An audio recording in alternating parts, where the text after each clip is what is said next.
салом. Чанд қабуд барномаи мифтоб накарда будем.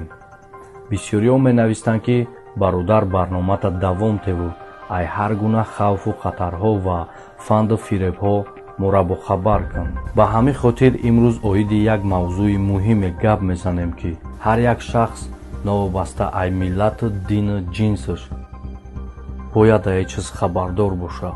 хоҳиш мекунем ки шахсҳои заифу кӯдакҳои майдаро ай назди экран дур кунем ва дар ин видео лайк намонену подписатсияам накунем.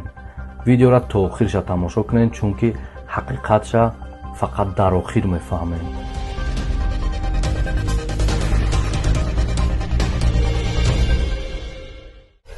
соли 2012 дар рӯи экран филме биромад бо номи «Облачный атлас», ки филма павхоҳарои машҳур бо фамилияи Вачовски бароварда буданд. дар аввал ё акав дудар буданд, лек баъдан бо ҷарроҳиёи пластикӣ апав хоҳар шуданд. ай филми гомосексуалистои ҷинсро наълиш карда чӣ интизор шудан мумкин аст? ма ба ҷинсу филму вазифаи ё коре надорум. оиди филм каме бадтар гап мезанем. лек баъди дидани филм бо чизе рӯбарӯ шудам ки мара маҷбур сохт то ки ҳамин видеоро сабт кунам. компанияи биотехнологии амрикои Cenemix Co. Limited ин корхона ҳар гуна иловаҳои ғизоӣ ба забони русӣ пишивии добавки истеҳсол мекунад. агар википедияи ҳамин сайта бинем дар уҷа як маҳсулоте ҳаст бо номи Hec-293 ки чизи муҳимтарини ҳамин корхона аст. агар саволе ба миён биёяд ки Hec-293 чӣ маъно дорад, ҷавобша худи ҳамин википедия мега ки хек шакли пураш human embryonic kidney, ба забони русӣ эмбриональная почка человека ё худ почки абортированного эмбриона человека, яъне гурдаи кӯдаки исқоти ҳамлшуда. мо гумон ҳам намебарем ки дар маҳсулотҳои истеъмолкунандаи мо қисмҳои бадани одам илова мекунанд. дар вебсайти Cenemix метавонед партнёрҳои ҳамин корхонаро бинед ва фаҳмед ки қатъи кадом ширкатҳо ҳамкорӣ мекунанд ва кадом ширкатҳо дар маҳсулоташон Hec-293 ҳамроҳ мекунанд. бовар кунед, дар ҳайрат мемонед, чунки ҳар чизе ки мо ҳар рӯз истеъмол мекунем дар чандин ширкатҳо истеҳсол мешаванд ва бисёри аз ширкатҳо бо Cenemix ҳамкорӣ мекунанд. дар ин сайт рӯйхати ҳамаи партнёрҳои Cenemix нест. мутаассифона ман гуфта наметавонам ки кадом маҳсулотҳо дорои Hec-293-анд. дар охири барнома мегӯм ки чӣ хел метавонед фаҳмед ки кадом ширкатҳо бо Cenemix ҳамкорӣ мекунанд ва кадом маҳсулотҳо Hec-293 доранд. на танҳо дар амрико, балки дар Федератсияи Россияву дигар давлатҳо чандин бор мардум дар гирди корхонаҳое ки бо Cenemix ҳамкорӣ мекунанд митинг ташкил карданд, лек ҳамаш бенатиҷа. дар вебсайти Cenemix дар саҳифаи часто задаваемые вопроси, яъне саволҳои доимие ки мардум мепурсанд оид ба масъалаи тамғагузории иловаҳои хӯрокворӣ изҳор шудааст ки истеҳсолкунанда ҳуқуқи қонунӣ дорад ки ба ҳеҷ кас гап назанад ва паҳн накунад ки кадом намуди пишивии добавки ва краситель, яъне иловаҳои ғизоӣ ва рангкунандаҳоро бо истифодаи сирри тиҷоратӣ истеҳсол мекунад. ба ҳамин хотир истеъмолкунанда ҳатто дарк намекунад ки вақте ай мағоза чӣ маҳсулоте мехарад, агар истеҳсолкунандаи ҳамун маҳсулот бо Cenemix партнёр, яъне шарик бошад, пас ӯ шахс ай мағоза маҳсулоте бо иловаи ҷисми инсон дастрас мекунад. чӣ шумо дар хеле оянда маъқул нест? пас шахсан ту чӣ кор карда метавонӣ? ай дасти маву ту дар ин ҳолат ҳичӣ намеяд, фақат ба ғайр паҳн кардани ҳамин видео то ки дигарро ҳам бинанд ва сари вақт пешгирӣ кунанд.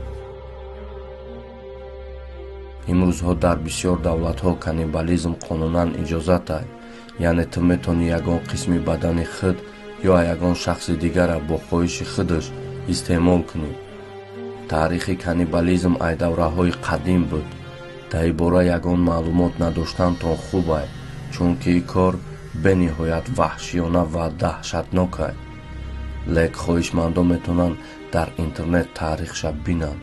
рӯзҳои наздик дар ин мавзӯъ барномаи алоҳида мекунем. Якчанд сол пеш олимои Голландия барои гамбургер бо истифодаи ҳуҷайраҳои гов гӯшти говии сунъӣ тайёр карда буданд ва натиҷаи кор бубарор буд. ма боварии комил дорам ки агар то ҳозир набоша, рӯзе мутахассисои пайдо мешаванд ки бо ҳуҷайраҳои тамоми намуди ҳайвонот гӯшти сунъӣ тайёр мекунанд ва на танҳо гӯшти сунъии ҳайвонот. пайдо мешаванд одамое ки бе ягон шубҳа зид нестанд ки гӯшти сунъии инсон истеъмол кунанд. дар ин ҳолат ягон кас дар назди қонун гунаҳгор ва ба ҷавобгарии ҷиноятӣ кашида намешавад, чунки ягон кас расман одама кишта гӯштша истеъмол намекунад, балки гӯшти сунъии инсон ба воситаи биореактор ва ҳар гуна химикати ҳуҷайраҳои одамои ихтиёрӣ тайёр мешавад. шояд гапҳо хеле даҳшатнок бошад, лек ҳақиқат чунин аст. дар аввали барнома гап зада будем дар бораи филми «Облачный атлас», ки аз тарафи Апал-хоҳарои Вачовски баромада буд. фикр мекунем ки кинои «Матритса»-ро ҳама дидагиянд. хуб, кинои «Матрица» ва боз чандин киноҳои машҳури дигара ҳами Апал-хоҳар сабт карда буданд. лек фақат ки ӯ вақти ё Апал-хоҳар неву, а кавдудар буданд. баъди иваз кардани ҷинс ё боз ҳам машҳуртар шуданд. лек барномаи имрӯза дар бораи ин ахмақон нест, балки дар бораи филми ба навор гирифташон гап мезанем. дар филми «Облачный атлас» дар шаҳри Сеули, Корея, як қаҳвахонаи зудтайёре ҳаст ки духтаракҳои зебову ҷавон кор мекунанд. дар давоми сценария як анъанае ҳаст ки пешхизматҳои собиқаи коришон баланд шуда гуфти гапҳо павишенӣ мераванд. утоқе ки кормандои собиқадора меёранд, ин утоқ як цехе аст ки дар инҷа ба маҳсулотҳои қаҳвахона қисме ай кӯдакҳои зинда ба дунё наомада, яъне кӯдакҳои аборт карда илова мекунанд ва ин духтаракҳои собиқаи кори дошта дегустатсия мегузаронанд. агар ба гуфти бисёриҳо кинои заражения дар бораи эпидемияи хитой бошад, пас «Облачный атлас» дар бораи чи аст? ва боз мегардем ба ширкати Сенемикс. чӣ хеле ки гуфтем ин компанияи биотехнологии амрикоӣ ҳар гуна иловаҳои ғизоӣ барои беҳтар кардани мазза ва бӯи маҳсулот истеҳсол мекунад. Сенемикс бо истифодаи системаи ҳиссиётӣ бӯи махсуса запатентоват кардагиае ки ин рецептора ай ҳуҷайраҳои хек 293 мегиранд. ва боз гуфта будам ки дар охири барнома мегӯм ки чӣ хел метавонем фаҳмем ки Сенемикс бо кадом ширкатҳо ҳамкорӣ мекунад ва кадом маҳсулотҳо дар таркибшон хек 293 доранд. дар Google Сенемикс нависен меброя ҳамаи маҳсулотҳо ва ширкатҳое ки бо ин компания ҳамкорӣ мекунанд. лек саростима нашавем, ҳамаи маҳсулотҳое ки суратҳошон дар инҷа меброя, ин ҳамаш хек 293 надоранд. бисёриша бар дурӯғ мондагианд. мумкин ба ин гапу хабарҳо хеле одаморо тарсонданд. дар охири барнома гуфтанем ки ором бошем. барномаро ба ҳамин анҷом медодем, лек дар охири кор дар вақти кофтуковӣ факту далелҳои нав оиди Сенемикс ва хек 293 мо бо чандин видеову сайту статьяҳо рӯбарӯ шудем ки дар уҷа мегуфтанд ки ин гапу овозаҳо оиди Сенемикс ҳамаш дурӯғ аст ва ягон маҳсулот дар таркибаш ин чизои гуфтагии моро надорад. лек Википедия дурӯғ намега ку. мо қариб ҳамаи чизоро аз рӯи Википедияву сайти шахсии ҳамин компания гап задем ва ҳамира бидонем ки ман ягон вақт ягон чиро аз пеши худам гап намезанам. ҳар чӣ ки ҳаст ҳақиқатша мегӯм. мисли ҳарвақта ҳамаи силкаҳоро дар поёни видео дар описания мондагиам.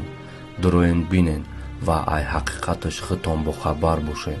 оиди рост ё дурӯғ будани ин тема дар барномаи навбатӣ гап мезанем. интизор бошед. худо нигаҳбон, баракат ва барори кор.